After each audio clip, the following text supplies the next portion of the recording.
Hello, language enthusiasts! We're here to tackle some of the most common mistakes non-native English speakers make. In this video, we'll explore misuses of articles, incorrect verb tenses, prepositions, pronoun confusion, and word order. We'll walk through typical errors, offer correct alternatives, and sprinkle in examples that mirror our everyday life. The goal? To make your English communication smoother, more natural, and absolutely mistake-free. So, are you ready to dive in? Let's get started. Our first pitfall, the misuse of articles. This is a classic one. Now, let's delve right into it. Picture this. You're telling a friend about your new pet, and you say, "I have cat." Wait a minute, something's off, right? You forgot to use an article. The corrected version should be, "I have a cat." So why is this correction necessary? Well, in English, we use the article a before singular, countable nouns when it's not specific. So when you say, "I have a cat," you're simply stating a fact about owning a cat in general. Here's another common mistake. "I saw the moon in sky." It should be corrected to, "I saw the moon in the sky." The article "the" is used before something specific we all know.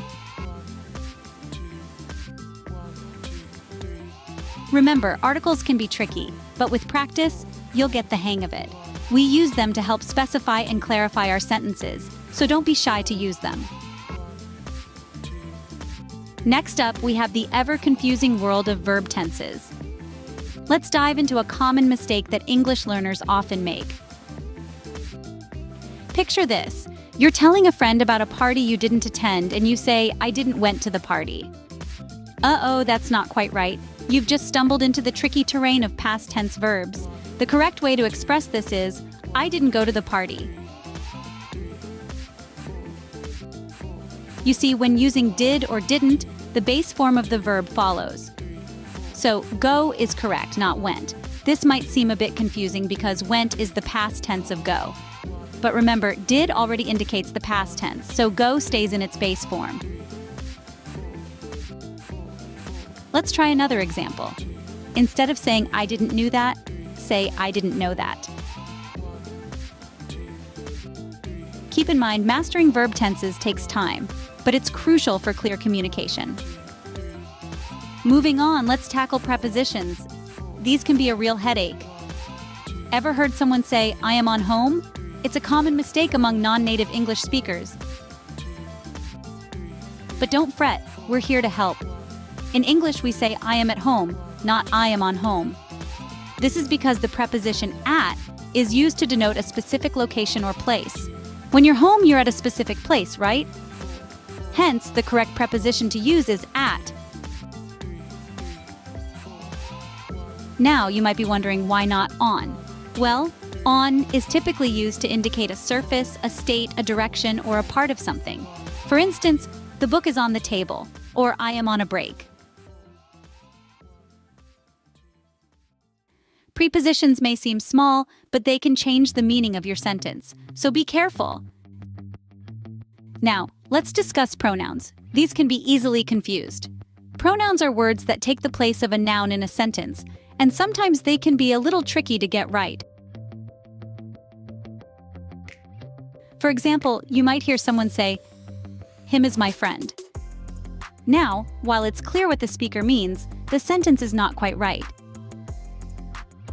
In English, we use he, she, or it when the pronoun is the subject of the sentence. So the corrected version would be, "He is my friend."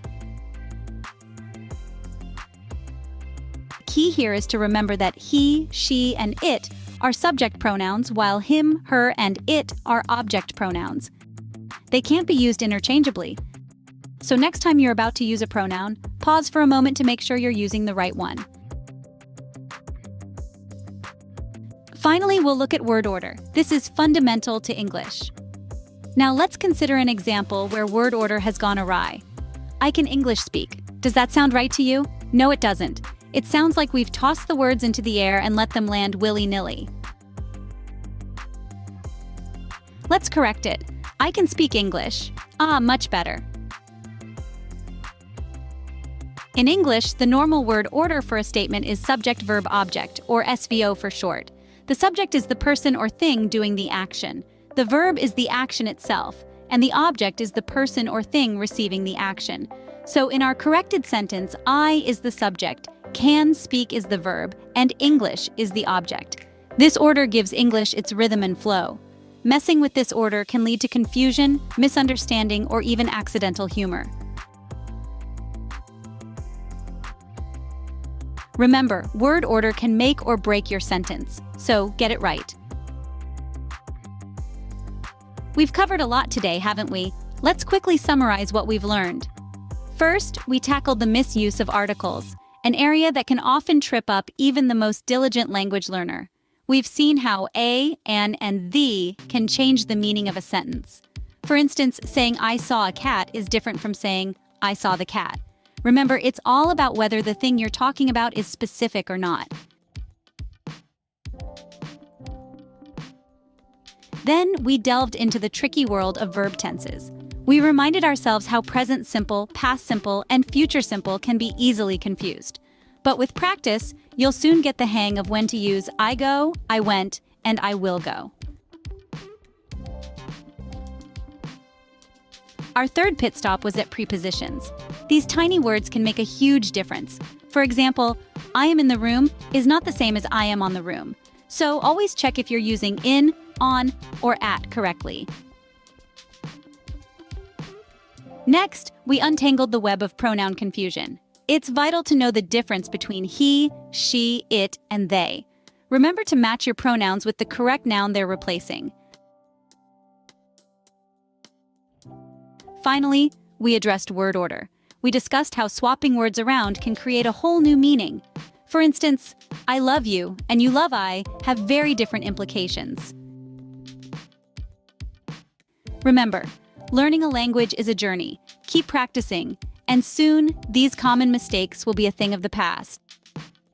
Until next time, happy learning.